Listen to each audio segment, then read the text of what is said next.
ശാരദ ഇങ്ങനെ തിരിഞ്ഞു നിൽക്കുമ്പോൾ എന്തോ എനിക്കൊരു വികാരം. നിനക്കെതിരെ ഞാൻ പരാതി പറയൂടാ. നാണം കിട്ടു. അപ്പൊ ഇനി ചാനൽ ചർച്ചയിൽ കാണാം. കാണാടോ. എന്നാ ഓക്കെ. വെറുതെ ആട്ട് പിടിച്ച് വരെയും ചെയ്തു. ഉമ്മറളിയ, ഇവിടെ ആരും ഇല്ലേ?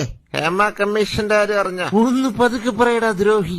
ആളുകൾ കേട്ടാ എന്ത് വിചാരിക്കും? ഇതുവരെ എന്റെ പേരാരും പറഞ്ഞിട്ടില്ല. ഇന്ന് വന്നിട്ടുണ്ട് ഒരു ലോഡ് പെണ്ണുങ്ങള് അളിയന്റെ വികാരക്കഥയുമായി. എന്തായാലും നിന്റെ കാര്യത്തിൽ തീരുമാനമായി. ആരൊക്കെ? പറയാം, ഒരുപാടുണ്ട് ലിസ്റ്റ്. നാശം പിടിച്ച എന്റെ വികാരം വലിച്ചല്ലോ. അളിയന്റെ ഈ ലിസ്റ്റ് ആക്രിക്ക് കൊടുത്താൽ തന്നെ 1,00,000 രൂപ കിട്ടും. വായിച്ചു നോക്കളിയാ. ബസ് സ്റ്റാൻഡ് അമ്മണി മുതല് ജൂനിയർ ആർട്ടിസ്റ്റ് തങ്കമ്മ വരെ നിനക്കെതിരെ പറഞ്ഞിട്ടുണ്ട്. ഹോട്ടൽ മുറിയിൽ ഉറങ്ങിക്കിടന്ന് എന്നെ കതകുമുട്ടി ഗുഡ് നൈറ്റ് പറയണമെന്ന വ്യാജേന റൂമിനകത്തേക്ക് കയറി മദ്യപിച്ചിട്ടുണ്ടായിരുന്നു. നീ എന്നോട് സഹകരിക്കണമെന്ന് നൈസായിട്ട് പറഞ്ഞു. ഇതൊക്കെ ഉള്ളതാണോ അളിയ? ചിലപ്പോൾ ആയിരിക്കും. പിടി, ഞാൻ കാര്യങ്ങൾ പഠിച്ചിട്ട് പറയാം. ഇത്രയും പഠിച്ചത് പോരേടാ. നിന്നെ വീട്ടിൽ കയറ്റാൻ കൊള്ളൂല അളിയ.